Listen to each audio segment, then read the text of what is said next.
Fala pessoal, Carol na área trazendo mais um vídeo aqui no canal. No vídeo de hoje eu vou contar um caso pra vocês que aconteceu em 2009, envolve um garoto que tinha apenas 10 anos quando tudo isso aconteceu. E infelizmente a família não conseguiu prestar atenção ali nos sinais que estavam acontecendo dentro da casa. Se você se interessa por esse tipo de conteúdo, casos criminais resolvidos, casos criminais que ainda são um mistério, convido você a se inscrever aqui no canal. Todas as semanas eu trago esse tipo de conteúdo, então se você gosta, se inscreve aqui no canal, deixa um like nesse vídeo que isso é muito importante e também ativa o sininho de notificações. Então bora vir comigo que hoje nós vamos conhecer o caso Connor Conley.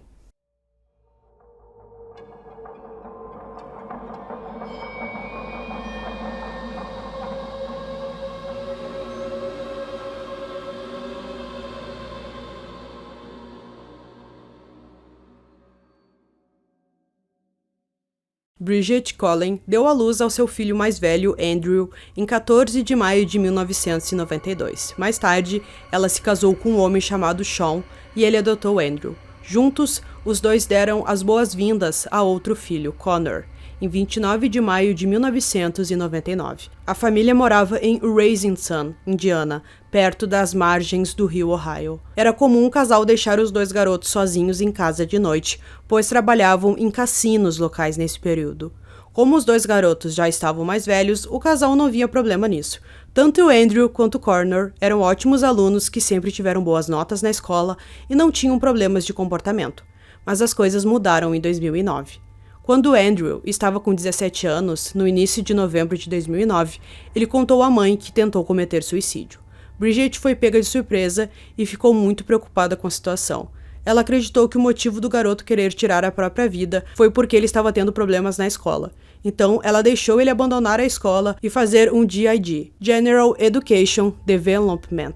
São um grupo de 4 testes de disciplina que, quando aprovados, fornecem certificação de que o candidato possui habilidades acadêmicas de nível médio nos Estados Unidos ou no Canadá. É uma alternativa ao diploma do ensino médio. Andrew, nesse momento, queria se juntar à Guarda Nacional.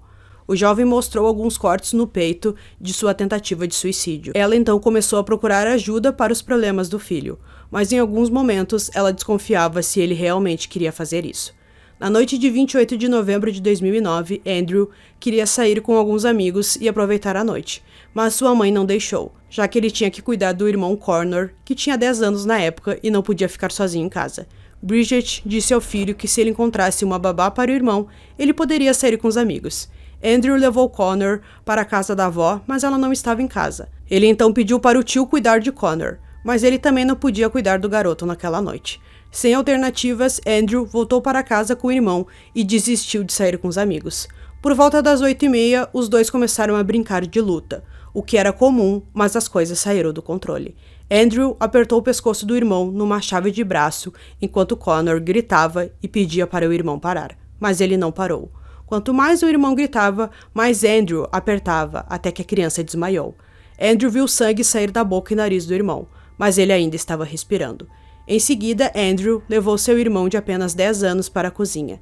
Depois de colocar um par de luvas, Andrew sufocou Connor com as 2 mãos em volta do pescoço pelos próximos 20 minutos. Ele então pegou um saco plástico e o colocou sobre a cabeça do seu irmão, prendendo com fita. Por algum milagre, Connor ainda estava vivo, mas Andrew queria ter certeza de que Connor morreria naquela noite. Então, os dois foram até os fundos da casa e Andrew bateu com a cabeça do irmão no concreto. Depois de ter certeza de que o irmão estava morto, Andrew colocou seu corpo no porta-malas de seu carro. Ele limpou a si mesmo e a cena, trocou de roupa e escondeu as roupas e as luvas em seu quarto. Andrew saiu em seu carro, foi até a casa da namorada, os dois conversaram, assistiram um filme, até a namorada disse que fazia tempo que não via o Andrew tão feliz assim, só que ela não imaginava que o corpo do irmão do Andrew estava no porta-malas do carro. Ela não conseguia imaginar o que o Andrew tinha acabado de fazer com o irmão. Depois de sair da casa de sua namorada, Andrew dirigiu até a Rusington Middle School, onde Connor estudava, e descartou o corpo dele, em uma área arborizada atrás da escola. Ele escondeu o corpo da criança com galhos e folhas, antes de voltar para casa. Pouco depois de voltar para casa, seu pai chegou de seu turno de trabalho, aproximadamente às 2h30 da manhã. Sean lembrou de Andrew agindo normalmente. Ele disse que Andrew alegou que Connor passou a noite com a avó e até pediu uma camisinha para o pai. O que o pai não sabia era que a avó dos meninos não estava em casa naquela noite, e ele nem imaginava o que o filho acabara de fazer. Bridget chegou em casa às 5h45 e afirmou que Andrew estava agindo normalmente. Ela assistiu a um filme com o filho e os dois conversaram um pouco. Andrew em nenhum momento demonstrou o que havia feito. Mas o Andrew tinha uma ideia para aquela madrugada, quase início da manhã, que deixaria as coisas ainda piores. Quando seu pai, Sean, se deitou para dormir, ele preferiu ficar na cama do casal, enquanto a Bridget se deitou no sofá da sala ali na casa. Só que o Andrew, ele não foi dormir. Ele foi lá na cozinha, pegou uma faca e ficou parado olhando o pai dormir. Teve até o momento em que ele subiu na cama do pai, mas por algum momento ele desistiu de matar o pai. A gente não sabe por quê, o que aconteceu, mas o Sean, ele, percebeu uma movimentação e viu que o filho estava na cama e que ele tinha algum objeto na mão, um objeto prateado, e que ele rapidamente colocou no bolso.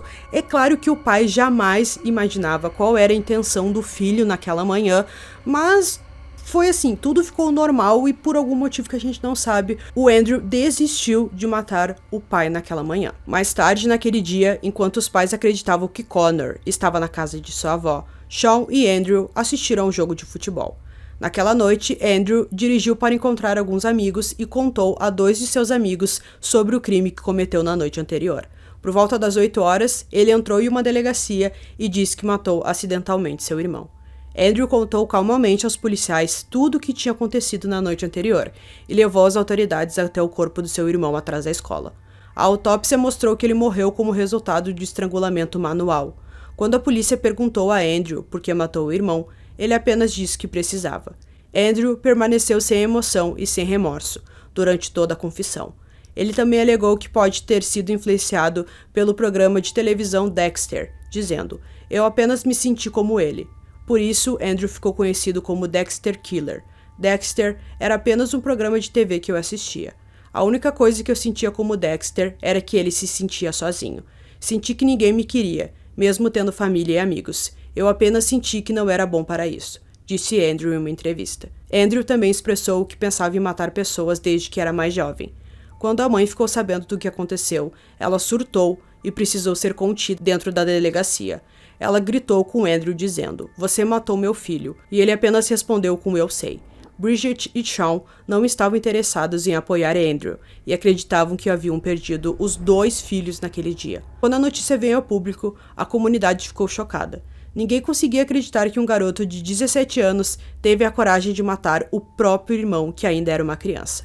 Andrew era um bom aluno, tinha amigos, não tinha problemas de disciplina. E a mesma coisa com Connor. Acho que é isso que torna difícil para a comunidade. Os funcionários, os alunos, todos tentarem lidar com essa situação, dizem Steven Petz, um dos diretores da escola em que os garotos estudavam. Uma conferência de imprensa foi realizada em 3 de dezembro de 2009, anunciando as acusações apresentadas contra Andrew Cullen. Andrew Cullen foi acusado como adulto pelo assassinato. Andrew se declarou inocente em sua audiência inicial, sem demonstrar nenhuma emoção. O promotor disse: "Às vezes, as pessoas são apenas más, e esse é um caso de um jovem mau." Seus pais não compareceram à audiência, nem a namorada de Andrew. Segundo o irmão da namorada, ela ficou chocada quando descobriu que Andrew foi até sua casa na noite do crime e que estava com o corpo do irmão no carro. O obituário de Connor descreveu aquele aluno da 5ª série que gostava de pescar, nadar, histórias em quadrinhos e andar de skate, videogames, desenhar e ler. Connor, antes de ser assassinado, fez um curso de formação de caçadores e estava ansioso para caçar pela primeira vez. Toda sua família foi citada no seu obituário, com exceção do irmão. Em um movimento surpresa, Andrew Cullen se declarou culpado de assassinato em 1º grau em 2010. Ele não recebeu nenhuma promessa ou acordo em troca de sua confissão de culpa. De acordo com seu advogado, Andrew entrou com um pedido porque estava arrependido e queria fazer a coisa certa. Um psicólogo determinou que Andrew era mentalmente doente, mas não legalmente insano. O Estado planejava buscar uma sentença de prisão perpétua, sem possibilidade de liberdade condicional, apesar de Andrew ser menor de idade no momento do crime. Como resultado de sua idade, ele não era elegível para a pena de morte. A audiência de condenação de Andrew começou em setembro de 2010. Durante a audiência, a confissão gravada em vídeo de Andrew foi reproduzida. Ele começou a chorar, a primeira vez que demonstrou qualquer emoção desde sua prisão, quase um ano antes. Um psicólogo testemunhou que diagnosticou Andrew com um transtorno esquizoafetivo, tipo bipolar e um distúrbio de sono. Outros fatores atenuantes apresentados pela defesa foram a pouca idade de Andrew, a falta de antecedentes criminais, seu histórico mental e emocional e a falta de capacidade de entender a criminalidade de sua conduta. Pela acusação, 3 médicos testemunharam que Andrew compreendeu suas ações e é criminalmente responsável. O psicólogo de defesa apresentou testemunho de que Andrew era suicida e seus pais estavam cientes de várias tentativas. Seus pais negaram estar cientes de uma tentativa de colocar um aquecedor de ambiente e uma banheira para cometer suicídio. De acordo com os 3 médicos que testemunharam para a acusação, Andrew negou ter sido abusado, mas seu psicólogo de defesa testemunhou que ele disse para ele que foi molestado. O tribunal não considerou essas alegações como verdadeiras. Fatores agravantes incluíram a pouca idade de Connor e a natureza do crime. A natureza do delito é um crime de horror e brutalidade inimagináveis. Connor foi assassinado em sua própria casa por seu irmão mais velho, alguém que ele amava e confiava. Promotores retrataram Andrew como um assassino frio, calculista, ciente de quão erradas eram suas ações e que ele é capaz de matar novamente. Andrew se desculpou durante a audiência. Gostaria de pedir desculpas à mamãe e ao papai por tudo isso. Gostaria de pedir desculpas à comunidade do condado de Ohio por tudo isso que aconteceu.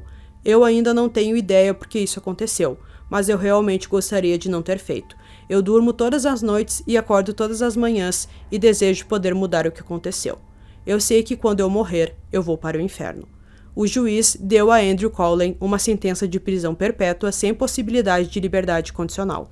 Uma decisão da Suprema Corte em 2012 decidiu que penas de prisão perpétuas obrigatórias para delinquentes juvenis são cruéis e incomuns. Isso não significa que os menores não podem ser condenados à prisão perpétua, mas sim que não pode ser algo obrigatório. Um juiz confirmou a sentença de prisão perpétua de Andrew Cullen em 2012. Segundo o Juvenile Law Center, os jovens que cometem os crimes mais graves ou violentos têm a capacidade de mudar.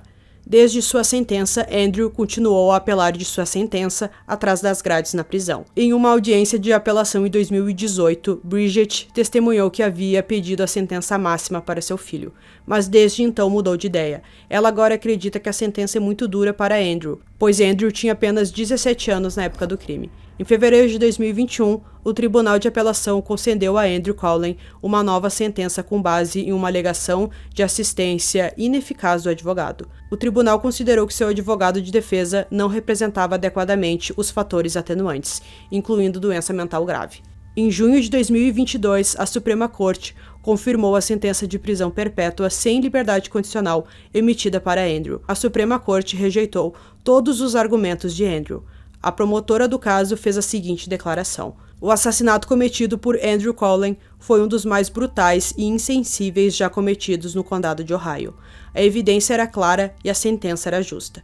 Com a prisão perpétua sem liberdade condicional, o público não precisa temer a liberdade dele. Então, pessoal, concluindo esse vídeo aqui pra vocês, então mais um caso que eu trago aqui em que o assassino era alguém da família e, para piorar, envolve um garoto que tinha apenas 10 anos e o seu assassino era o seu irmão de 17 anos, o que deixa, acho que o caso mais terrível ainda, até já comentei isso com vocês, que quando é alguém da família, alguém próximo, o caso fica ainda pior, porque era alguém que ele conhecia, que ele viveu a vida inteira junto, né, uns poucos 10 anos que ele viveu ao lado do irmão, provavelmente gostava muito do irmão, faziam coisas juntos, e era algo que eu acho que ninguém esperava, até a mãe e o pai confiavam, principalmente no Andrew, para deixar os dois sozinhos em casa, e aconteceu tudo isso. A gente vê a frieza dele em cometer esse assassinato, o quão grave foi aquilo, não foi algo rápido, né, ele estrangulou o irmão, colocou sacola na cabeça, bateu com a cabeça do